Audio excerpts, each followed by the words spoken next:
And before this video begins, I'd just like to give a special thank you to my Asban Team level patron, Fallon Cortez. Thank you for supporting the channel.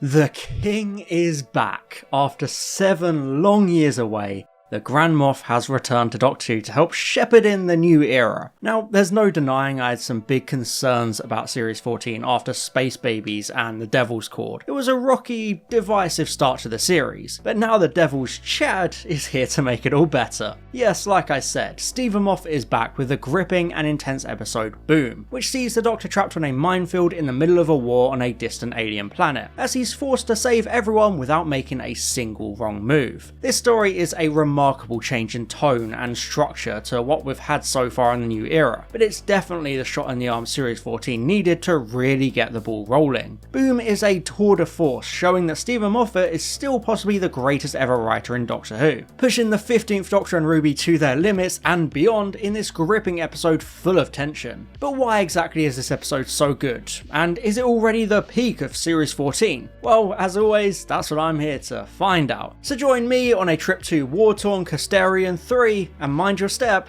because it's time to take a deep dive into Boom.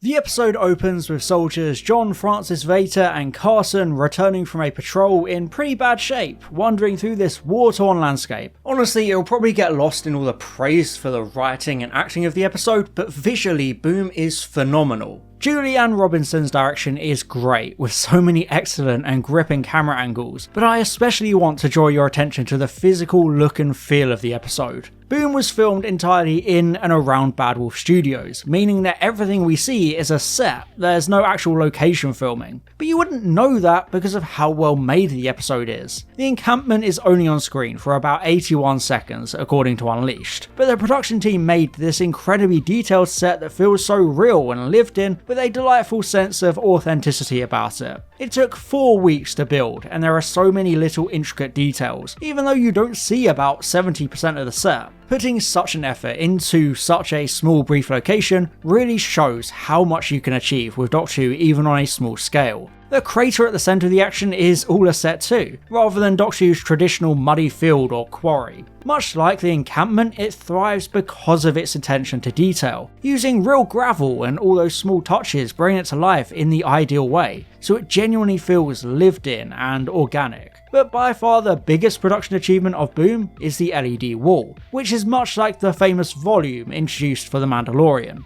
This technology allows for more realistic and natural looking artificial backdrops. You know, they're not the crappy green screens plebs like me use. Boom uses its volume so well, allowing for the shots to be done in camera during filming as if the backdrop was real, so it's fantastic for creating authenticity, and I guarantee a large majority of viewers had no idea most of this battlefield is just an LED screen. It shows that Doctor Who can really excel in the modern media landscape by taking advantage of this new revolutionary technology in a smart and powerful way for episodes like this. I mean, it's not perfect like you see at the very end, but it's such a great leap forward for the production of Doctor Who.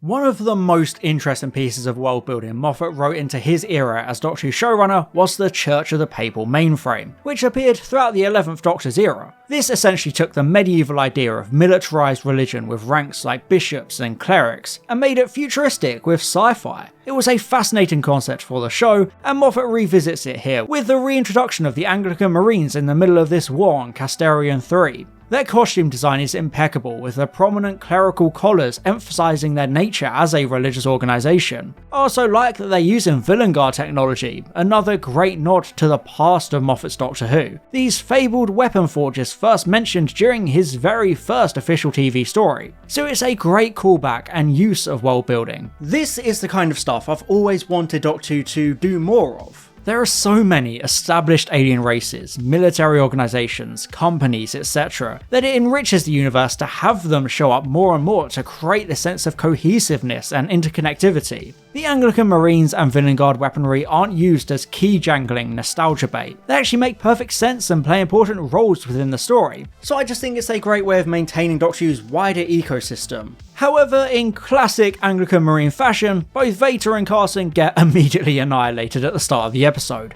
introducing us to the two big threats of Boom, the ambulances and the landmines. Man, it would be a shame if the Doctor ended up, accidentally stepping on one of those cloaked landmines. The Doctor immediately ends up stepping on one of those cloaked landmines. Yes, the TARDIS is just kind of chilling on the battlefield, so the Doctor can hear Varta's scream of death as he's killed by an ambulance for being blind. More on that later. I do just want to point out the Doctor's absolutely hilarious little run, which looks so goofy. That's all, there's nothing to say about it, I just thought I'd point it out because it's funny. Honestly, one of the most important yet rarely highlighted parts of establishing a Doctor Who threat is showing exactly how dangerous they are. It sounds a bit obvious, but you'd be shocked at how many episodes fail this necessary step. Just look at the Ghost Monument, which says how bad the water is without ever actually showing you what happens to people who end up in the water. By having Carson killed by this mine, we immediately know the danger the Doctor is in, all within a few minutes. It's that simple. Anyway, I find it absolutely fascinating that the episode traps the Doctor on this landmine for the entire runtime, severely limiting his powers and abilities. Moffat came into the episode with the idea of how do you stop him from winning. As he highlights in the Unleashed episode, the solution in Classic Who was to knock the Doctor out, to take him out of the equation and essentially delay him because he's so powerful. This is like a modern take on that, with the Doctor completely immobilized because any move will kill him, obviously. Doctor Who is at its best when it limits the Doctor like this. We've seen it time and time again. Midnight, The Girl Who Waited, Flatline, Heaven Sent and Extremis are all beloved, exceptional episodes, and they share the same common narrative function of limiting the Doctor and taking him out of the equation in some form or another. He can't operate like he usually does, leading to incredibly interesting and well written stories. Boom is yet another in that long lineage of limiting the Doctor for dramatic effect, and it definitely lives up to those other stories. A big issue people had with the first few episodes of this new era was the lack of tension and drama between 15 and Ruby. I really liked their two friends laughing their way through the universe approach, but we were all waiting to see the darker, more serious tone, and that shines through in this episode as they're given some real drama and character depth to work with as both individuals and a duo. Things are very serious very early on as Ruby finds the Doctor trapped like this. They try to banter and quip to ease their worries, but I appreciate how you can really tell just how scared and on edge the Doctor is. He's essentially putting on this brave and confident front for Ruby's sake, but inside he's terrified at being this helpless and this doomed with no way out.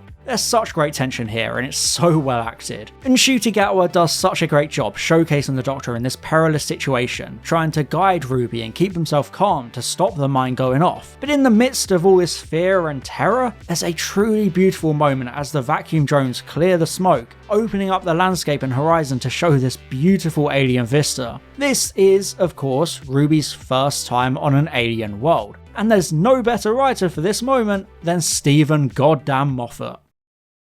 Steven Moffat just gets Doctor Who. I know I've been critical of some of his stuff in the past, he's not perfect, but he's absolutely phenomenal for scenes and stories like these. The way he writes the Doctor is so fluid and spot on. He really understands the magic of both the show and the character, and you can just immediately identify when it's a Moffat episode because of his dialogue. It's no surprise then that Moffat was apparently one of the first 3 calls Russell T Davies made when coming back to Doctor Who. There's such a level of respect and trust that these writers have for one another, to the extent that Moffat was the one to pitch the landmine idea and Davies immediately loved it. A lot of the time the showrunner will give the writers the storyline ideas or basic overviews for them to flesh out, but this time it was Moffat who came up with the idea and seemed to have significant creative control because of his pedigree and close relationship with Davies, which really allows this episode to shine so brightly and achieve so much. Boom is paced so perfectly. It's not always about the landmine itself, it's about all sorts of themes and character writing. There's a love story, a tragic story of loss, commentary on politics and capitalism, and all sorts weaved into this tightly written masterpiece. We go from the initial tension of the Doctor being trapped to the brief touching reprise of Ruby's first planetary experience, then to the horrific body horror of Varta being turned into this meat stick thing. I absolutely adore the moment of the Doctor begging Ruby to throw this dead body to him to act as a counterbalance. It's a brilliant moment of tension between them, with Ruby standing her ground and insisting it's safer to hand it to him. I won't beat around the bush here, it's obvious exactly which 2 characters Moffat imagined when he wrote this scene. and as a huge fan of 12 and Clara, it hits every spot for me. Gibson and Gatwa are so good during this moment, perfectly showing this close bond of their characters as Murray Gold's score drives the bittersweetness home. Because yeah, even if this counterbalance trick does work, the Doctor is still stuck on a landmine. We get to see the Doctor's duty of care for Ruby, again that very Moffat view of the Doctor and their companion. The tension of this handover is so perfect, from the acting to the editing, it really puts you on the edge of your seat. And the relief of its success washes over you so well. I love it so much, just like I'd love it if you hit those like and subscribe buttons.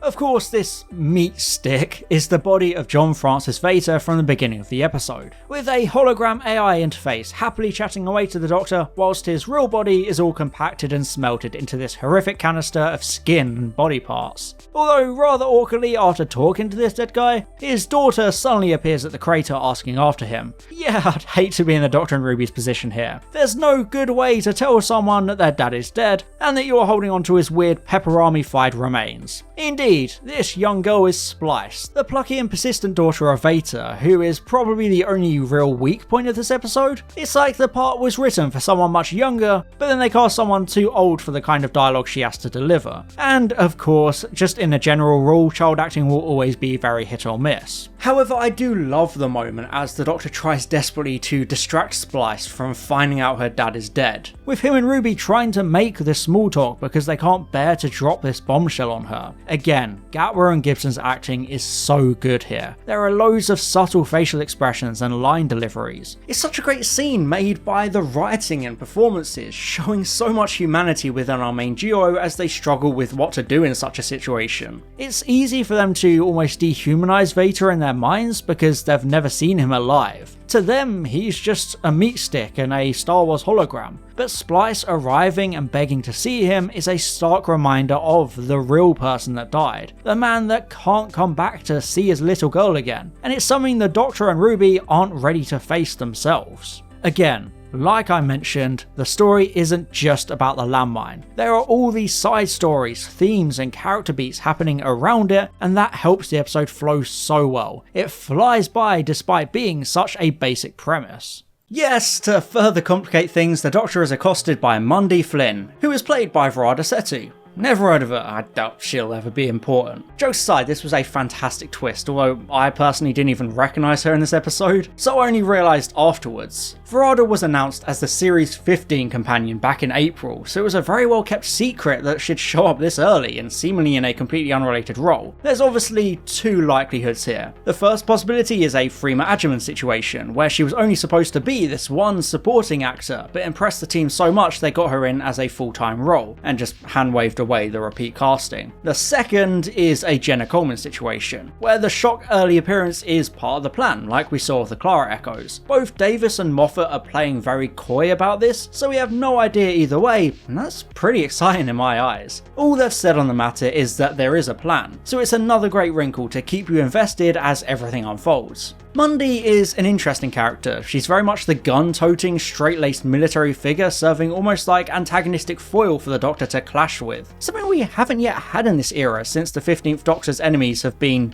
goblins, bogeymen and maniacal supervillains. He has yet to come up against a regular, scared human with a gun, but Mundi definitely delivers on that front as she tries to neutralise the Doctor to gain the almighty pepperami stick. 15 has an amazing speech here, something very 12th Doctor coded as he belittles this soldier for fighting a war against mud and fog. Seriously, if you somehow weren't already sold on Ncuti Gatwa as the Doctor, this is the episode that changes everything. He delivers such a great authoritative performance, asserting himself and his Doctor with confidence and power, with multiple so-called Doctor moments and speeches. And I will shatter this silly little battlefield of yours into dust.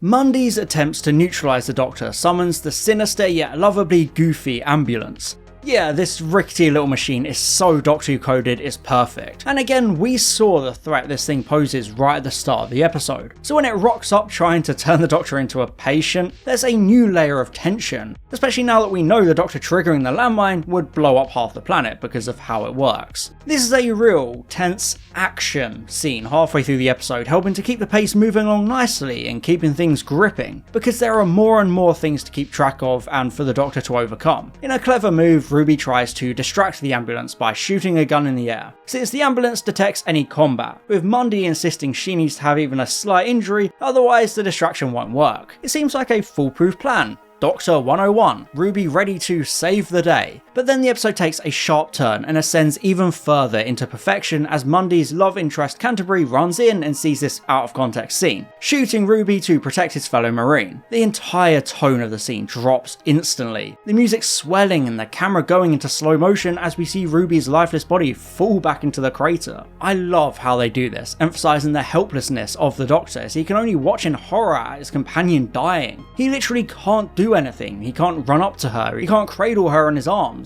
He's forced into such a passive role of being nothing more than a bystander. And Ncuti does an amazing job with the emotions here, tears streaming as the Doctor can't help but let things get the better of him. Yet another companion dying under his duty of care. Ruby's death is absolutely amazing, even if it is undone at the end in classic Moffat fashion. But honestly, even though this is only episode 3, you never actually know for sure that it isn't going to be a real death, so there's still a lot of tension there. After all, we've seen different versions of Clara before, and there's also a fan theory of the 11th Doctor in Series 7A travelling back to when the Ponds were still alive to have adventures with them. For all we know, Ruby could die here on this battlefield, and the series goes on to have all sorts of wild twists and turns, so the death scene is really impactful in the moment because it's so unexpected. It's the same kind of sudden death that happened to Bill and Owen Harper. You assume the companion or character will be fine, they almost always are, especially at this point in a story or series. In that sense, it plays with your meta understanding of media construction and narratives in a way. Right when you assume the companion is at their safest because they'd never kill them off now, Moffat pulls the literal trigger to deliver a huge shock to subvert those expectations. Of course, like I said, Ruby ends up being fine at the end and everything goes on as normal, but you don't know that when she's laying there begging to be told her next of kin, only for the ambulance to say nothing. All Ruby wants to know is who she is and where she comes from. It's her main driving force of her character. So here she's dying and she wants to know before it's too late. The music and acting again is wonderful here, but what really seals it is the mysterious snow falling once more. It's reminiscent of Space Babies, of course, but the reason it's even more interesting here is the moment as the Doctor is optimistically ready to say, where there's snow, there's hope. Only for that snow to immediately pause, a really unique and creative signifier of Ruby dying, stopping our hero in his tracks, and with the directing and camera work further hammering home how helpless and heartbroken he is. There are these fast-paced cuts and stuttering transitions really heightening the unease and psychological effects of the death of a main character out of nowhere like this. It's such a powerful character death, and it's the kind of dramatic storytelling this series in particular desperately needed. And despite everything, Mundy now turns to the Doctor to save them all, even though he's broken and furious at these Marines for what they've done to Ruby. And I love the nod towards 12's characterization in Heaven Sent, with 15 saying he can't think unless he's talking and he can only talk to Ruby. Even if, she's dying and unresponsive. This is much like 12 using his memory of Clara in Heaven Sent to keep him going, and acting as an internal personality to bounce his ideas and theories off. 15 treating Ruby like she's still alive and able to hear him is not only a sign of his difficulty grieving a loss, it's also a great example of the faith he has in her, knowing she'd have figured everything out by now because he knows how clever she is. It's a really unique and clever way for the Doctor to deliver the exposition explaining everything wrong with this war. He's desperately trying to keep his cool, acting like nothing is wrong, even though he knows everything is falling apart. It's a subtle example of denial as he almost begs Ruby to say she gets it, only for her to stay completely still as the life ebbs away from her. It's absolutely amazing writing, and the kind you only get from Moffat because he understands characters like this. He can write them this way so perfectly and add layer upon layer to them when they face trauma, loss, crises, all these painful things that make us so very human and breakable.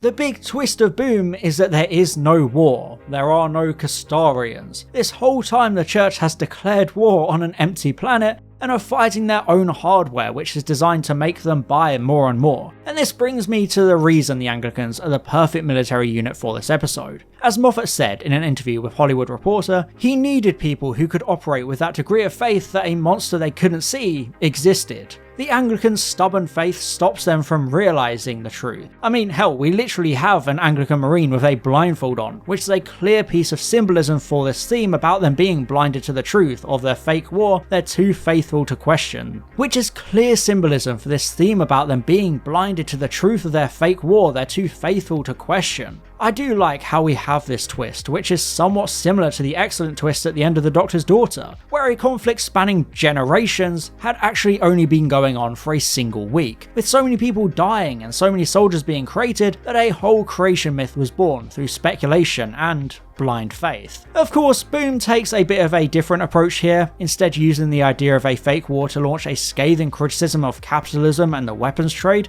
with Villengard playing every side of the war and even creating these fake wars, all to maximise profit with a callous disregard for human life. Right from the start of the episode, we're introduced to the idea of money and budgetary constraints, with the Anglicans unable to afford fixing the ambulance's algorithm, so they can't stop it going haywire and killing people for not recovering in an appropriate time period. Which, you know, is perfectly Doctor Who. Initially, this seems to be because of a flaw in the system, a classic Doctor Who tech gone wrong narrative, but this twist establishes that the system was actually working perfectly as intended, killing just enough of the Anglicans' own soldiers for them to constantly need to spend more on weapons and gear. Yes, if it wasn't already obvious from his many previous Doctor Who stories, Moffat isn't too keen on capitalism, and his critiques of the system are on full display here. Even the glowing lights on the landmine are a little jab at flashy showrooms and products made to look fancy for corporations to buy more of. But the most evil part of the system is its approach to death and casualties, treating them like a quota to be filled. As the Doctor says, life is cheap and patients are expensive. There's no need to keep wounded soldiers around when it costs less to just kill them and move on, especially because their deaths make Villengard more profit as the fighting continues. It's a truly biting takedown of the military-industrial complex,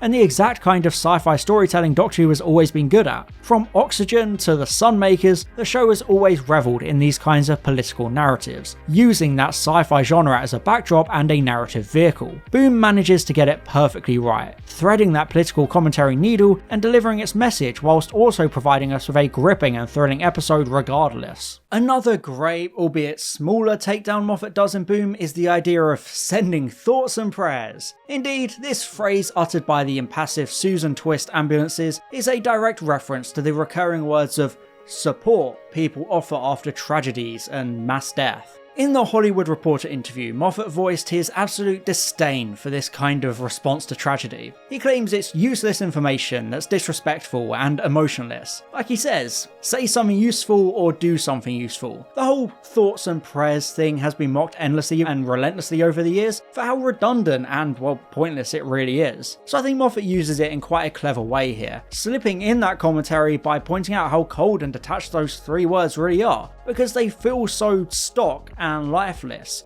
So having a robot say that drives it home perfectly, especially since those same robots are the ones doing the killing in the first place. Also, it's funny in the interview that Moffat suggests getting thoughts and prayers going as a villainous catchphrase like exterminate, because then people might stop saying it. I mean, you heard the man, now get to it. Despite Vater, who, yes, has the German word for father as his last name, you know, Vater, being an AI hologram reconstruction, the Doctor is able to appeal to his personality and convince him to hack into the Villengard systems to save the day. Yes, Moffat's classic power of love ending. I guess some things don't change.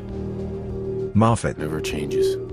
Speaking of love, we get a scene between Mundy and Kanto, fleshing out their love story. The tsundere-like Mundy can't seem to fathom that Kanto is romantically interested in her, a recurring theme throughout the episode for her. The scene does admittedly feel a little bit shoehorned in there as last-minute characterization, but it does work well for what it is. We see these two characters growing closer, only for Kanto to suddenly die right as Mundy was about to admit her own feelings for him. Again, classic Moffat right there. I do like how they reveal his death, having him immediately appear as the AI hologram, a clever way to signify it, along with giving us that personal message scene, which does get quite emotional, even if that's probably more to do with Murray Gold scoring. It allows us to see a more human, vulnerable side of Mundy, who is no longer the tough, antagonistic character she was when she first met the Doctor. In the Doctor's haste to try and save the day, he overlooked the algorithm's need to preserve itself, with the ambulance killing Kanto and summoning a whole group of other ambulances to menacingly circle the protagonists. Although yeah, they do look silly, but in the best way possible, creating a real dissonance that actually works really well. It's kind of on purpose. The algorithm deletes the Veta hologram and the landmine begins its destruction cycle. Everything feels doomed with no way out. It can make for a perfect,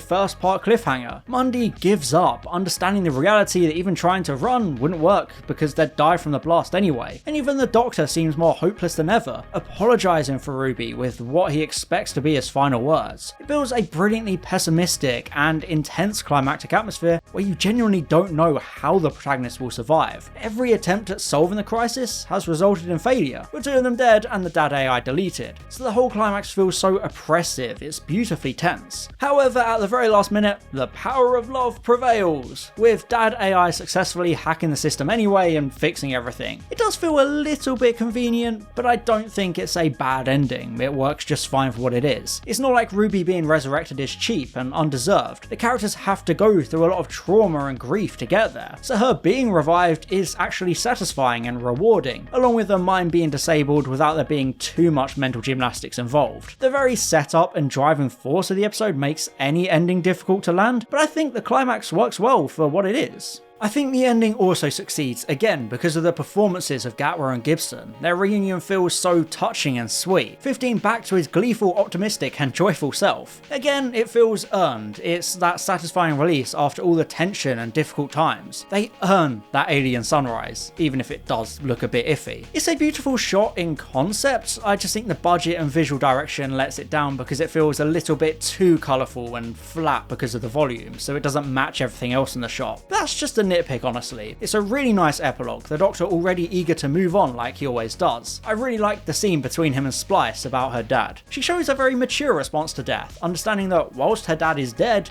he's not gone because she still has her memories of him. The idea of him, he doesn't stop existing just because he's dead, because he lives on in those other ways. It's an example of faith being a good thing, something even the Doctor reluctantly admits, despite criticising the faith of the Anglicans earlier. Doctor Who's approach to mortality is really interesting. I'm actually working on a massive video essay right now about it, and this ending is very consistent with how the show has always approached it. We all die eventually, but you can't let it consume you or bring you down. We all melt away in the end, but until then you've got to make the most of your life, and something will always remain. Like the Doctor says, what survives of us is love. Whether that's someone's love for us or the effect our love has had on someone else, it's our way of never being gone, and that's just such a beautiful, pure and sweet note for the episode to end on.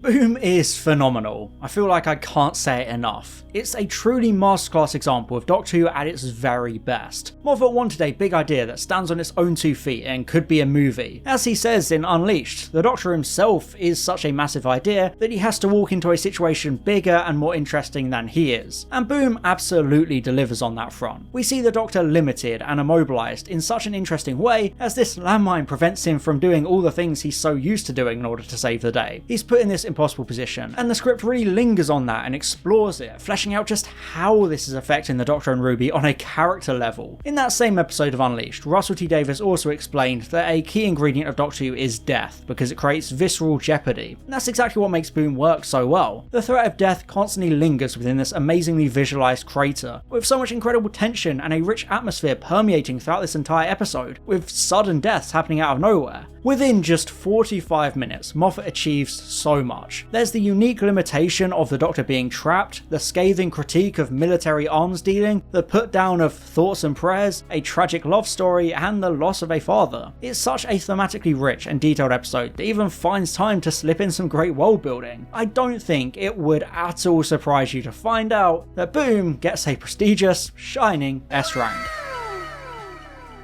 It's just that incredible. It looks gorgeous, it's acted perfectly, the music is incredible, and the pacing absolutely flies by despite the smaller scale of the episode. I know it's early to say, but I genuinely can't see any other Series 14 episode being this good. This was exactly the kind of episode I wanted and needed. A very high concept and dramatic story with real stakes and tension, not farting space babies and musicals. I'm obviously very excited for 73 yards, but Moffat really just came in and completely redefined this new era and set the bar so high in terms of writing. Hey, he still got it! But what did you think of Boom? Let me know in the comments. Thank you very much for watching, and as always, I'll see you in the next one. Bye bye.